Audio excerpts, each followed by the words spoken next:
പാലക്കാട് അലനല്ലൂരിൽ യുവാക്കൾ തമ്മിലുണ്ടായ സംഘർഷത്തിൽ 3 പേർക്ക് പരിക്കേറ്റു. കാറിന്റെ ബമ്പറിൽ മറ്റൊരു കാർ ഇടിച്ചതാണ് തർക്കത്തിനിടയാക്കിയത്.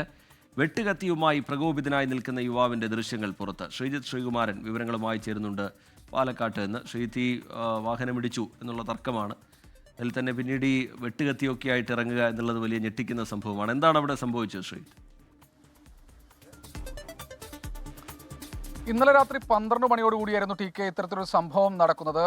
അപ്സര ഹോട്ടൽ, അലനല്ലൂരിലെ ഒരു പ്രധാനപ്പെട്ട ഹോട്ടലാണ്. അവിടെ വെച്ച് ഒരു കാറിന്റെ പുറകിൽ മറ്റൊരു കാർ വന്നിടിക്കുന്നു. അങ്ങനെ ബമ്പറിന് കേടുപറ്റിയെന്ന് പറഞ്ഞതിന്റെ അടിസ്ഥാനത്തിൽ വലിയ തർക്കം നടക്കുന്നുണ്ടായിരുന്നു. അത് അവിടെ വെച്ചൊരു തർക്കമുണ്ടായി, ഒരു കയ്യാങ്കളി ഉണ്ടായി. ഈ സംഘം തൊട്ടടുത്തൊരു കാർ വാഷിംഗ് സെന്റർ, സർവീസ് സെന്ററിന്റെ സമീപത്തേക്ക് നീങ്ങുകയായിരുന്നു.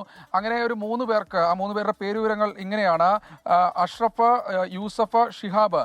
ഇവർ 3 പേരും അലനല്ലൂർ സ്വദേശികൾ തന്നെയാണ്. ഈ 3 പേർക്കാണ് പരിക്കേറ്റിരിക്കുന്നത്. ഇതിനിടെയാണ് ഈ 5 അംഗ സംഘമാണ് ഇവരെ ആക്രമിച്ചതെന്ന് പറയപ്പെടുന്നു.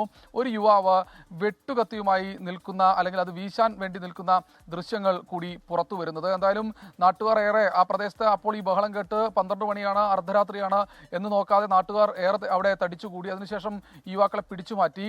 ചില യുവാക്കളുടെ സഹോദരങ്ങൾ വന്നിട്ട് പോലും ആ യുവാക്കൾ പോകുന്നില്ല എന്നാണ് പറയുന്നത്. എന്തായാലും ഈ പ്രതികളെ, ഈ പരിക്കേറ്റ 3 പേരെയും പെരിന്തൽമണ്ണ സ്വകാര്യ ആശുപത്രി, നെറ്റിക്കും തലയ്ക്കും കൈക്കുമൊക്കെ കാര്യമായ രീതിയിലുള്ള പരുക്കേറ്റിട്ടുണ്ട്. ഈ 3 പേരെ അവിടെ പെരിന്തൽമണ്ണയിലെ സ്വകാര്യ ആശുപത്രിയിലേക്ക് മാറ്റിയിട്ടുണ്ട്. എന്തായാലും ഒരാളെ കസ്റ്റഡിയിലെടുത്തു. ഇയാളുടെ മൊഴി രേഖപ്പെടുത്തിയ ശേഷം ഈ ആശുപത്രിയിലുള്ള 3 പേർക്കെതിരെ കേസെടുത്തിട്ടുണ്ട്. ഇനി ആശുപത്രിയിലുള്ളവരുടെ മൊഴി രേഖപ്പെടുത്തി മറ്റു പേർക്കെതിരെയും കേസെടുക്കുമെന്നാണ് പോലീസ് അറിയിച്ചിട്ടുള്ളത്.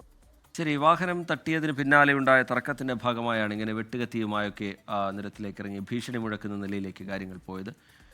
ശ്രീകുമാരൻ പാലക്കാട്ട് നിന്ന് വിവരങ്ങൾ പങ്കുവയ്ക്കുകയായിരുന്നു.